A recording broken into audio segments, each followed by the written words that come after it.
there's an open psyop where they're trying to recruit Black Americans on the Zionist project. So one thing that was missing for the discourse for quite some time, and the only reason they are responding to it is because it's based on the story that you covered, CJ, is Biden fracturing the coalition. That's why this flows perfectly based on what you was covering. The Biden fracturing the coalition and Black Americans abandoning Biden with Muslim Americans at the rate they are, it forced them to acknowledge a point they did not. They've been trying to make this about an age thing, and that's smart. Why, CJ? Because boomers have a ton of anger for some reason about younger generations. They'll be mad. They're like, those young whippersnappers, they hate us. But go ahead. So our enemies are smart. It was a good strategy because boomers who've been complaining about their own children's generation for whatever reason, my entire life, every article since the 90s to 2000s, they still complaining about the fucking millennials. So the Zionists are smart to weaponize that. So they decided to make it an age thing. That's where the rise of anti-Semitism on college campuses came from. They wanted to paint, and you covered earlier, the anti-Semitism generation. These our two statements flow perfectly together, CJ. The anti-Semitism generation. And this is a clear psyop. This is going to be exposed by the Gray Zone. They have a great article. Another situation where I fucking called it. Why I told you guys that it was a psyop, and the Gray Zone got the receipts on that. Now, the reason why they was making this psyop was because they were trying to pit the older generation against the younger, and it worked. That's why boomers inherently support Zionism, because they're like, them fucking kids, fucking kill the Palestinians, fuck the kids. You know what I mean? That's like 70% of the boomers. But what I point out, and I know a lot of people don't want to point this out. I want a few people to point this out is you guys know the gap between the Black and white support is as substantial as the gap between young and old. So CJ and audience, I'm asking you guys this question. Isn't it interesting? And do you guys think it's a coincidence that liberals are leaning towards the ageism debate versus reconciling why the base that they find themselves in solidarity with disagree with them on an issue that is so important? So the liberal who believe that Trump is the most unique evil and the most unique fascist that this country's ever seen, CJ, why don't they ever reconcile the fact that they agree with said fascists on a very important issue? Trump is a fascist. Trump is going to be the end of our democracy, but we agree with him on every single important point. You guys see how these things don't add up, and a lot of liberals who are good faith are going through some shit. Like I said, in the very beginning of post-October 7 coverage, they're going through this some shit. Now, that was a long preface to explain that liberals' preference to discussing the age difference, they won't have it that way because Black people are coming out so strongly against the genocide of Gaza and occupation and colonialism that now they got to find a way to reconcile and have a conversation, a very inconvenient conversation in a gentle way. Ain't been noticing these pokes and these prods. The more people who the outright open people about it are like, come on, Black Americans, I pretended to support Black Lives Matter. I put the hashtag in my profile. I even wore a Black Lives Matter mask. Now you guys are turning against us. Now we support a genocide. How dare you? CJ, you know how bad it is when they are losing the Black church? Wow, I didn't see this, so this is news. Yeah, I was hiding this from you, CJ. There's certain things I try to hide from you because I want to get your raw reaction. So that's you know how bad it is. You mean, Nick? If you're losing the Black church, let me tell you, you're losing the Black church. You're using my mom's vote. Yeah, that's my mom crazy. is part of the Black church vote. So if you losing her, man, that's like me showing up to my mom's house and my mom saying "fuck Biden." I'll be like, "What?" Go ahead, bro. I could write another article explaining to you guys the fraudulence of the Black church. One of the things that drove me away because the Black church support our oppressors. They always, like, you guys know, in history, you don't cover this. I'm a history nerd. That the civil rights era, you know, the same way you see like internal strife on the Black left, right? People believe that the civil rights movement was like a kumbaya kind of shit. No, it absolutely was not, fam. There was a ton of internal drama in fighting among the civil rights movement. There were a lot of conservative Black people who didn't want to go too far. There were Black people that was condemning MLK as a crazy radical. I'm not pretending it's anywhere near the majority, but there's a lot of. I did a video. There's an "I Am the Revolution" video. I have video content where you see them. They think Martin Luther King was a damn radical. Like, Black people are saying this. Of course, there were Black people who had a little bit of cash, though. But go ahead. Yep. And where do you guys think that came from? I'm not saying all of it did, but a lot of it came from pressures in the Black church who favor a more conservative politics in general. I will never understand why they follow the gods of their people who converted their ancestors as slaves. Never understood that. But, that mindset tends to breed people who promote the establishment. That's why the Black church, they do drives to get people to support war criminals like Joe Biden. The Black church often teams, and this is not that I had to reconcile it with growing up as a teenager. The Black church team with white evangelicals all the time on social issues. It's one of the things that white liberals don't want to talk about because they don't want to piss off the Black church. The point being, the Black church is not anywhere near any bastion, and this is something that I say that could piss people off, but no one in my life been able to prove me wrong. They've been one of my truths that I try to hold back. I don't want to hurt people's feelings, but if you get me started, I will hurt your feelings.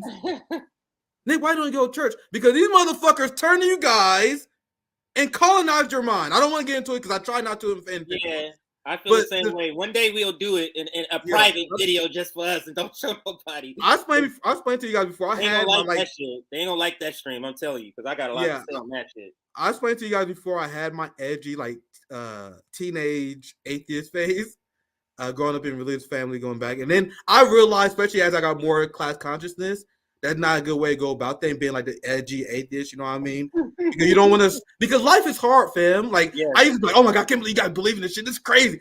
I'm like, man, bro, life is hard. As I grew up, I've been through life. Bro, people need to believe shit. I realized, I was wrong to attack people and their belief, because people believe in something is very important, very powerful, considering what we go through in our life. Even though I don't personally believe, I can't believe in stories, I can see why it benefits people, especially if it leads them to have good beliefs and do good things. Right. Christians on the side, like Dr. Cornel West, that is a religious man I can respect because he uses religion to advocate for good things. But the reality is, and I will never stop this critique because it's separate from attacking people's faith. Because I'm talking about the reality of the situation. The reality is that Dr. Cornel West is rare. Yeah. The reality is Black church leaders side with establishment and screw over our community countless times. So that was a long previous say, if you're losing them, you are fucked, fam. Yeah, you are. So people only listening, I'll read a headline because I don't know if I read it out loud yet. Black church leaders on the fence on Biden endorsement amid Israel-Gaza war. Fam, that is crazy. Because every election, you know who's there tap dancing? I'm gonna tell you in a Negro spiritual way why we support the Democratic Party, support our president. Yeah, I'm a extremely charismatic pastor. I got all the chicks on the side. You know what I mean? I got very charismatic. I'm here to tell you why you should vote for Joe Biden. That's what all the churches do. So even they are like,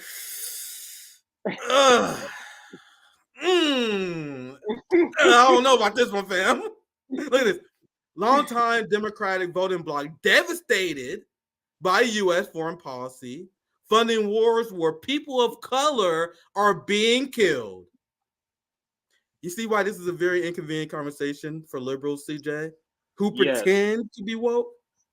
How can you reconcile the fact that you joining and locking hands with Lauren Ingram and Sean Hannity on this issue, and people of color, the people who you claim you represent, see through this, see through colonialism, see through genocide. That's why they keep talking about anti-Semitism on college campuses. Look at the young people. The young people are anti-Semites because they can't pretend they're fighting for a community that disagrees with them on a policy that is this important. CJ.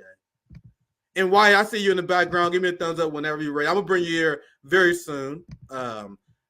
Wyatt Reed, good friend of the show, Gray Zone, has a great article confirming my suspicions that the anti-Semitism on college campus PSYOP is exactly that. A PSYOP. Remember, TJ, I called it from day one.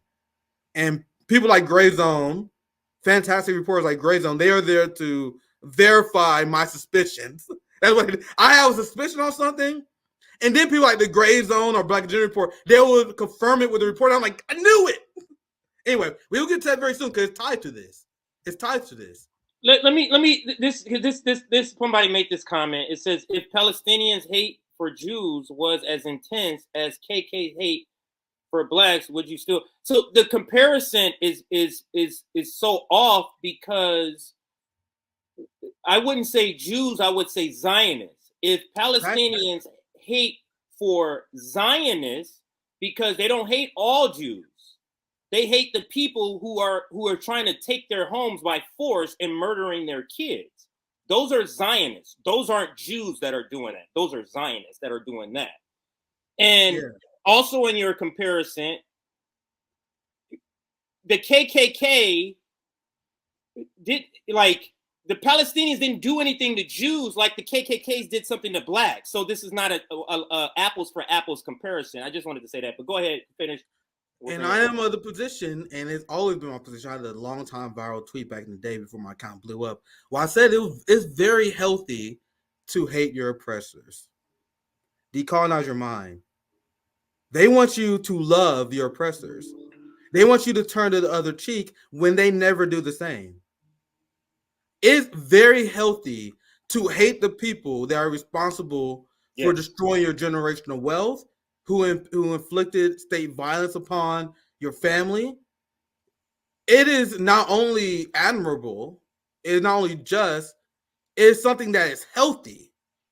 Because hating your oppressors is self-love. The people who hate themselves the most are the people who apologize for crimes against themselves because they believe that people deserved it. So if you are a Palestinian who hate your colonizers, you hate your Zionist colonizers, I am with you. Because that energy you translate to revolutionary action. So let me read the headline. I'll bring you in, Wyatt. I'll go a little bit longer, but I'll just read the headline here. Black American solidarity with Palestinians is rising.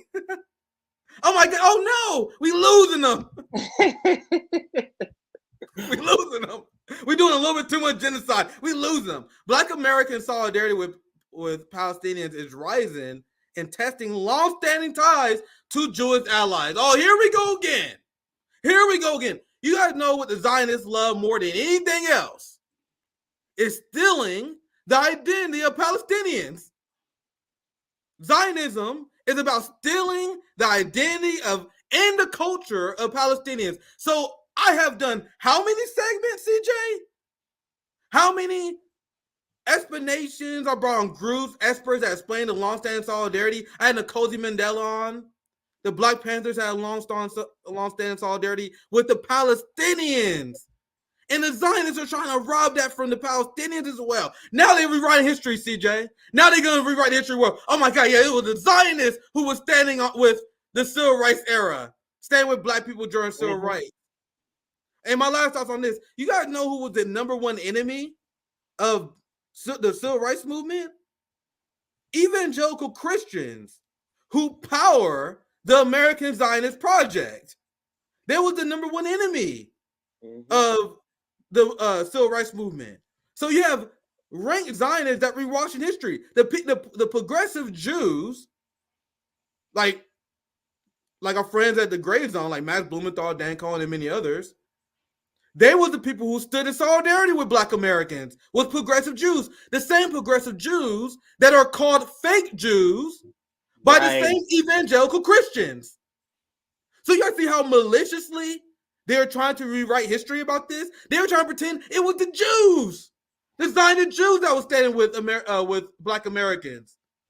As you have the evangelical Zionist right that is banning racial struggle in classrooms right now.